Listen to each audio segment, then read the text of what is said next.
Sudha's kitchen recipes. இன்னைக்கு நம்ம potato egg bajji செய்ய போறோம். எப்படி செய்யலாம்னு பார்க்கலாமா? வாங்க வீடியோக்குள்ள போலாம். இப்போ நம்ம முட்டையை எடுத்திருக்கோம் பாருங்க. காடை முட்டை, கோழி முட்டை இரண்டுமே எடுத்திருக்கோங்க. இதை நல்லா வேக வைத்து எடுத்துக்கலாம். இப்போ பாருங்க, ஒரு பவுலில் 1 கப் அளவு கடலை மாவு எடுத்துருக்கோங்க. அது கூட 2 ஸ்பூன் அளவு அரிசி மாவு சேர்த்துக்கலாம். இது கூடவே 1/4 ஸ்பூன் சால்ட்டு சேர்த்துக்கலாங்க. கொஞ்சமாக பெருங்காயத்தூள் சேர்த்துக்கலாம். 1/4 ஸ்பூன் மிளகாய் தூள் சேர்த்துக்கலாம். கொஞ்சமாக மிளகு தூள் சேர்த்துக்கலாங்க. இப்போ பொடியாக கட் பண்ண மல்லித்தழை கொஞ்சமாக சேர்த்துக்கிட்டோங்க. இப்போ இதை நல்லா ஃபஸ்ட்டு கலந்துக்கலாம். இப்போ இது கூடவே 1 பிஞ்ச் அளவு ஆப்ப சோடா சேர்த்துக்கலாங்க.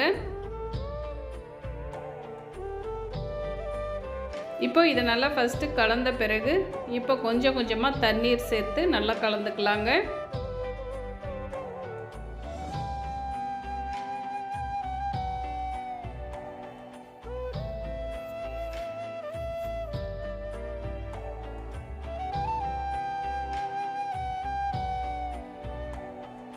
பாருங்க, இது போல் நல்லா கலந்து எடுத்துக்கணும். இப்போ நம்ம உருளைக்கிழங்கு எடுத்துருக்கோங்க. அதோட பட்டையை சீவி எடுத்துக்கலாம்.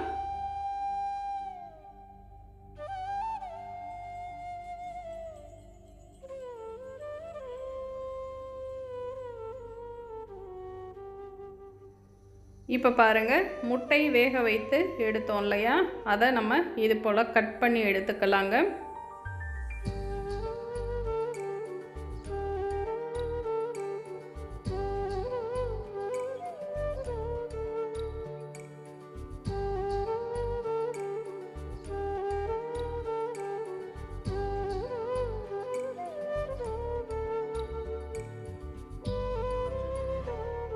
இப்போ நம்ம உருளைக்கிழங்கு இது போல் சீவி எடுத்துக்கலாம்.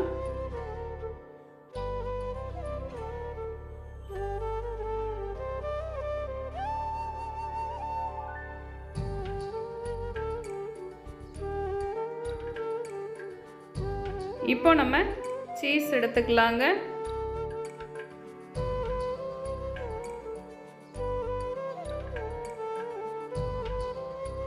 இப்போ இதையுமே இது போல் நம்ம கட் பண்ணிக்கலாம்.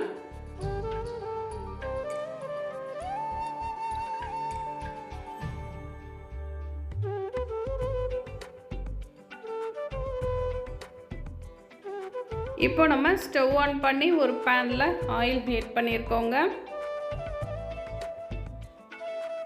இப்போ நம்ம உருளைக்கிழங்கு சீவணும் இல்லையா, அதை நம்ம எடுத்துருக்கோங்க. அதுக்கு மேலே நம்ம முட்டை வச்சுருக்கோம். அதுக்கு மேலே நம்ம சீஸ் கட் பண்ணோம் இல்லையா, அதை வச்சு திரும்பவும் நம்ம உருளைக்கிழங்கு ஸ்லைஸ் ஒன்று வச்சுக்கலாங்க. இது எல்லாத்தையுமே சேர்த்து மாவில் இது போல் முக்கி ஆயிலில் சேர்த்துக்கணும்.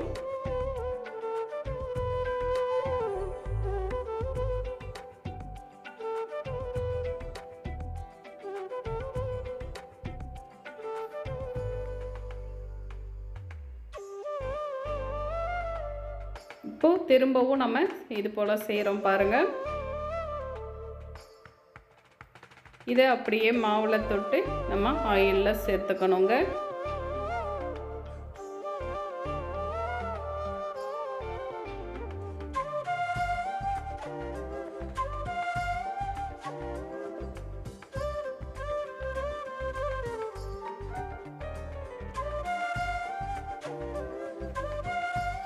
இப்போ இது ஒரு பக்கம் வெந்ததும் திருப்பி விட்டுக்கலாங்க.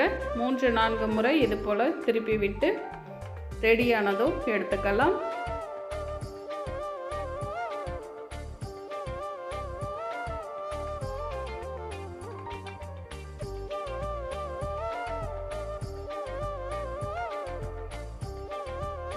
இப்போ இது ரெடி ஆயிடுச்சுங்க. எடுத்து ஒரு பிளேட்டுக்கு மாற்றிக்கலாம்.